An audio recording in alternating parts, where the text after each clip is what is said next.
কষ্টের বিষয়। আমরা ছাত্র সংসদ নির্বাচিত হওয়ার পরে প্রত্যেকটা জায়গায় অসহযোগিতা। আমরা কি কোনো দলের কাজ করতেছি? আমরা শিক্ষার্থীদের জন্য কাজ করতেছি। আমরা বলছি বিশ্ববিদ্যালয়ে যেন আর কখনো গণরম গ্যাসরুম কালচার ফিরে না আসে। শিক্ষার্থীদের প্রকল্প, এবং যে প্রকল্পগুলো ইতিমধ্যে অনুমোদন হয়েছে সেই প্রকল্পগুলো বাতিল করে দিছে। আচ্ছা, বাতিল করে আপনারা করেন না, তারাও করবে না। এই যে আমরা 2 কোটি টাকা ফান্ড নিয়ে আসছি, আজকে প্রায় 6 মাস ধরে আমরা এটা নিয়ে কথা বলতেছি, কিন্তু এখন বৃষ্টির কারণে ঢাকা বিশ্ববিদ্যালয় সেন্ট্রাল ফিল্ডে যান, হাঁটু পর্যন্ত পানি। ইনশাআল্লাহ বাংলার এই মাটিতে আমরা এই শিক্ষা ব্যবস্থার আমূল পরিবর্তন করবো। শিক্ষা ব্যবস্থার যে ফেসিবাদী এখন যে আমরা রূপ দেখতে পাচ্ছি, যে শিক্ষা ব্যবস্থার যে বস্তা পচা আমরা যে কালচার দেখতে পাচ্ছি, সেটাকে আমরা সমূল উৎপাদন করে আমরা নতুন শিক্ষা ব্যবস্থা নতুন ভাবে আমরা শুরু করবো ইনশাআল্লাহ। আমাদের এই দেশে অনেক বিষয় নিয়ে আলাপ হয়, অপ্রয়োজনীয় বিষয়, ঘন্টার পর ঘন্টা আলাপ হয়, বছরের পর বছর আলাপ হয়, কিন্তু সবচেয়ে যে মৌলিক আলাপ আমাদের বেশি করা দরকার, শিক্ষা নিয়ে, গবেষণা নিয়ে, পড়াশোনা নিয়ে, শিক্ষাকে নতুনভাবে পুনর্গঠন নিয়ে, সে আলাপগুলো হয় না। আমি যেহেতু এখন ডাকসু দায়িত্বে আছি, বাংলাদেশের ছাত্র সমাজের জায়গা থেকে আমার কিছু কথা আছে শিক্ষা ব্যবস্থা নিয়ে, এবং সম্প্রতি আমি কিছু দেশে ভিজিট করার চেষ্টা করেছি। চায়না ভিজিট করেছি, চায়না সরকারের আমন্ত্রণে, সেখানে তাদের বিখ্যাত পেকিং ইউনিভার্সিটি, সিংহিও ইউনিভার্সিটি, সেগুলো দেখার চেষ্টা করেছি। এবং সম্প্রতি অক্সফোর্ড ইউনিয়নের ইনভাইটেশনে অক্সফোর্ডে গিয়েছিলাম। Oxford University, Cambridge University, UCL, SOAS, দুনিয়ার বড় বড় বিশ্ববিদ্যালয়গুলো আমি দেখার চেষ্টা করেছি।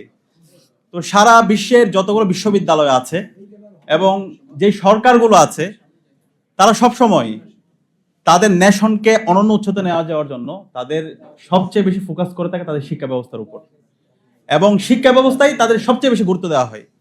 তাদের যে বিশ্ববিদ্যালয়গুলো থাকে, বিশ্ববিদ্যালয়গুলো হচ্ছে এক একটা জ্ঞান উৎপাদনের হাব।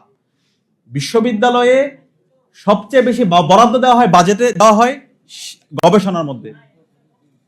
আমাদের এই দেশে আমরা বিশ্বাস করেছিলাম এবং আমরা আশা করেছিলাম জুলাই বিপ্লব পরবর্তী আমাদের এই শিক্ষা ব্যবস্থার আমূল পরিবর্তন হবে, কারণ 55 বছর জুড়ে আমাদের যে শিক্ষা ব্যবস্থা, এই শিক্ষা ব্যবস্থা ছিল একটা ভারতের প্রেসক্রিপশনের শিক্ষা ব্যবস্থা, ব্রিটিশদের প্রেসক্রিপশনের শিক্ষা ব্যবস্থা। এই শিক্ষা ব্যবস্থার মাধ্যমে দক্ষ জনগোষ্ঠী কখনো তৈরি করা সম্ভব না, এর মাধ্যমে কেরানি তৈরি হবে।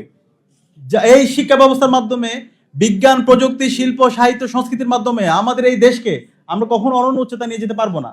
এবং বিশেষ করে গত 16 বছরে আমাদের পুরো শিক্ষা ব্যবস্থা এটা ছিল ভারতের একটা শেডো এডুকেশন সিস্টেম। এখানে শিক্ষা ব্যবস্থার মধ্যে কিছু ছিল না, এবং নৈতিকতার যে ন্যূনতম অংশটা ছিল সেটাকেও তারা সমূল উৎপাদন করে দিয়েছিল।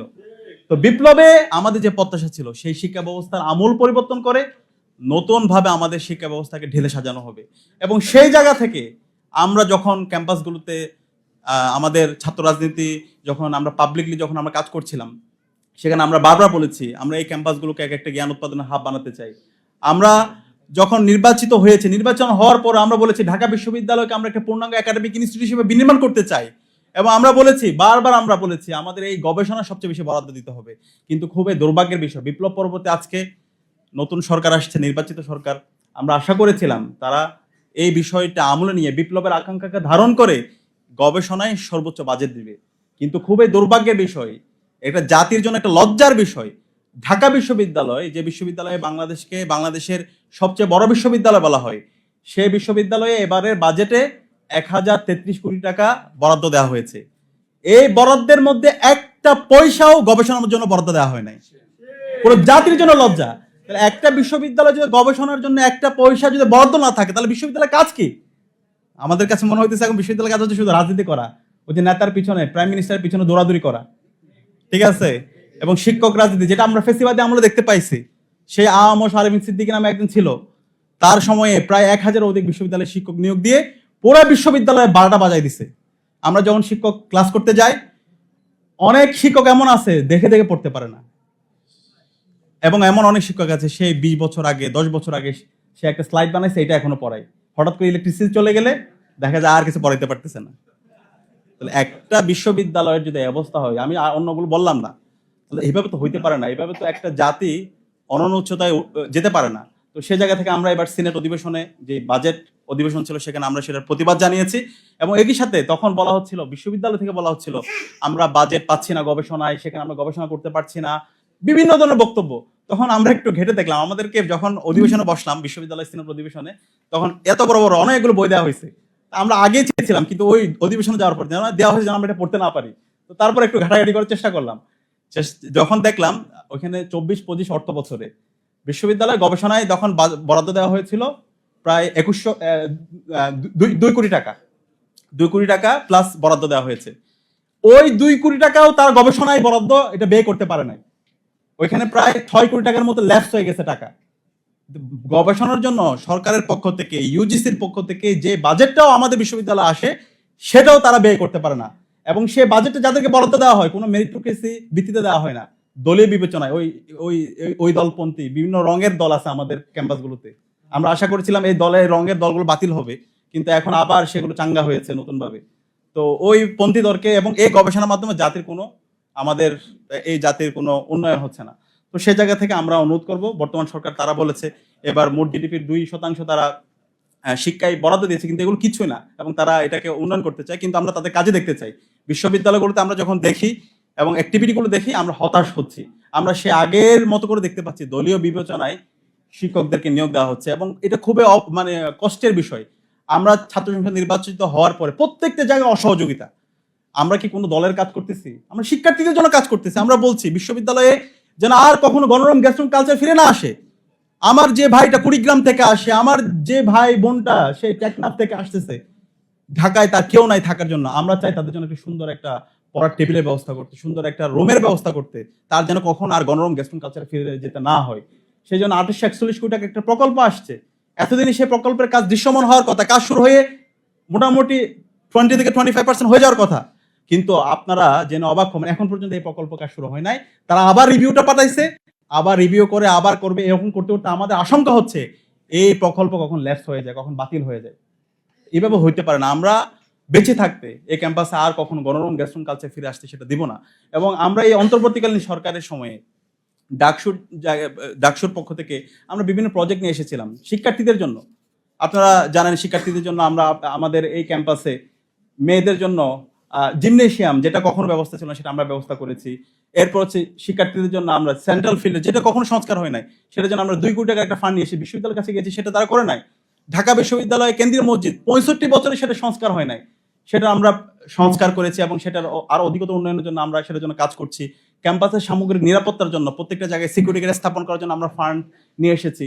ক্যাম্পাস যেন নিট অ্যান্ড ক্লিন থাকে, সেই নিট অ্যান্ড ক্লিন থাকার জন্য আমরা কিছু ডাস্টবিনের জন্য আবেদন করেছিলাম, সেটা অ্যাপ্রুভ হয়েছিল।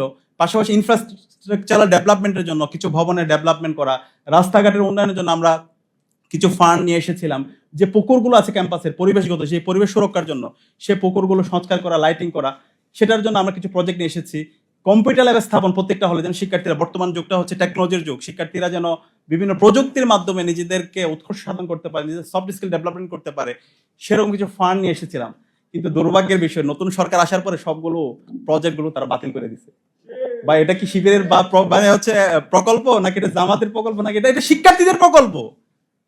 এবং যে প্রকল্পগুলো ইতিমধ্যে অনুমোদন হয়েছে সেই প্রকল্পগুলো বাতিল করে দিছে। আচ্ছা, বাতিল করে আপনারা করেন না, তারাও করবে না। এই যে আমরা 2 কোটি টাকা ফান্ড নিয়ে আসছি, আজকে প্রায় 6 মাস ধরে আমরা এটা নিয়ে কথা বলতেছি, কিন্তু এখন বৃষ্টির কারণে ঢাকা বিশ্ববিদ্যালয় সেন্ট্রাল ফিল্ডে যান, হাঁটু পর্যন্ত পানি, ছেলেমেয়েরা খেলাধুলা করতে পারতেছে না। হয় আপনারা নিজেরা ফান্ড নিয়ে এসে কাজ করেন, অথবা আমাদেরকে করতে দেন। তারা নিজেরাও করবে না, আমাদেরকে করতে দিবে না। এটা কোন ধরনের হিপোক্রেসি? ঢাকা বিশ্ববিদ্যালয় সেন্ট্রাল মসজিদে আমরা অনেক কষ্ট করে, আমরা বিশ্ববিদ্যালয় প্রশাসনকে বলতে হয় না, পরবর্তী আমরা নিজেরাই মসজিদের সংস্কার করলাম এবং এসি নিয়ে আসছি। অনেক কষ্ট হয়ে যায় মুসল্লিদের। সে এসি আমাদেরকে বলা হয়েছিল 1 মাসের মধ্যে সেটা এসি ইলেকট্রিসিটি কানেক্ট করা হবে। এবং আজকে যিনি অন্তর্বর্তীকালীন সরকারের সাবেক ধর্ম উপদেষ্টা, উনি আমাদের উদ্বোধন অনুষ্ঠানে ছিলেন, সাবেক বিসি ছিলেন। কিছুদিন আগে প্রেস রিলিজ দিয়ে বলা হয়েছে নাকি এটা আমরা অনুমোদন ছাড়া এটা আমরা করছি, কিন্তু যে প্রোগ্রামে বিসি উপস্থিত ছিল উদ্বোধনের সময় এবং সেটা সম্পূর্ণ আমাদের রেজুলেশন আছে, মিটিং হয়েছে, কিন্তু এরপর এখন বলতেছে সম্পূর্ণ অস্বীকার করতেছে। এই যে হিপোক্রেসিগুলো আপনারা করতেছেন, জাতির সাথে আপনারা যে হচ্ছে দ্বিচারিতামূলক আচরণ করতেছেন, এটা এর মাধ্যমে নিজের পায়ে নিজে কোড়াল মারতেছেন। বাংলাদেশে সাবধান করছে আপনাদেরকে, বাংলাদেশে যে জুলাই প্রজন্ম আছে সেই প্রজন্ম বাংলাদেশে যতদিন ইনসাফ কায়েম না হবে ততদিন পর্যন্ত তারা লড়াই সংগ্রাম জারি রাখবে। ইনশাআল্লাহ বাংলার এই মাটিতে আমরা এই শিক্ষা ব্যবস্থার আমূল পরিবর্তন করবো। শিক্ষা ব্যবস্থার যে ফেসিবাদী এখন যে আমরা রূপ দেখতে পাচ্ছি, যে শিক্ষা ব্যবস্থার যে বস্তা পচা আমরা যে হচ্ছে কালচার দেখতে পাচ্ছি, সেটাকে আমরা সমূল উৎপাদন করে আমরা নতুন শিক্ষা ব্যবস্থা নতুন ভাবে আমরা শুরু করবো ইনশাআল্লাহ।